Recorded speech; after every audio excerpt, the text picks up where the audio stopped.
সবাই জানেন আপনারা যে এটা ওই হাইকোর্ট ডিভিশন থেকে খালাস হয়েছিল। অল দি অ্যাকিউজড পারসনস যাদের সেন্টেন্স ছিল, কনভিকশন ছিল, সবাইকে হাইকোর্ট ডিভিশন খালাস দিয়েছে।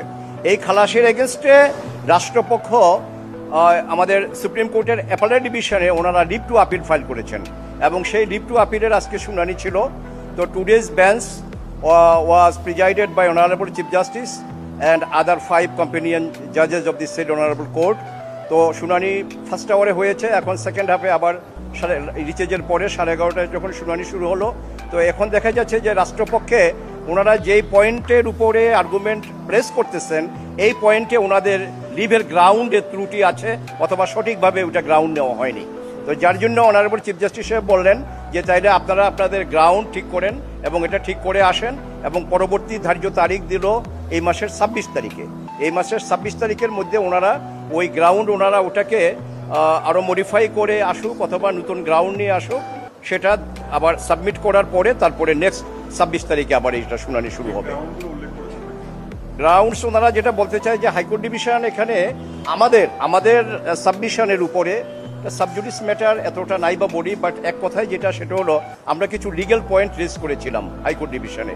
সেটা হলো যে সেকেন্ড চার্জশিটটা আসার পরে এটা কগনিজেন্স কোর্টে অর্থাৎ ম্যাজিস্ট্রেট কোর্টে বাই দি লার্নেড ম্যাজিস্ট্রেট এটা কগনিজেন্স নেওয়া হয়নি।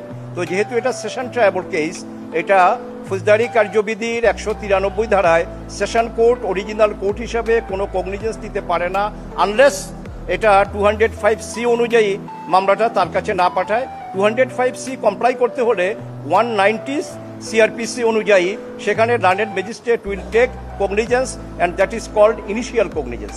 ওই ইনিশিয়াল কগনিজেন্সটা এই মামলায় নেওয়া হয়নি, যার জন্য সেকেন্ড চার্জশিটে লুৎফুজ্জামান বাবর সাহেব, তারেক জিয়া সাহেব এবং অন্যান্য যারা যে 30 জন যাদেরকে সেকেন্ড চার্জশিটে মুফতি হান্নানের সেকেন্ড চার্জশিটে আনা হয়েছে, ওনাদের ট্রায়ালটা আমি বলবো যে ভিসিয়েটেড এজন্য কারণ এই সেকেন্ড চার্জশিটটা যথাযথভাবে আইনানুগভাবে এইটা কোর্টে অ্যাকসেপ্ট হয়নি এবং ওইটার উপরে কোনো কগনিজেন্স নেওয়া হয়নি বিধায় এই ট্রায়ালটাই ভিসিয়েটেড হয়ে যায়। এটা আমাদের সাবমিশন হাইকোর্ট ডিভিশনে ছিল and high court division accepted our submission, our contention.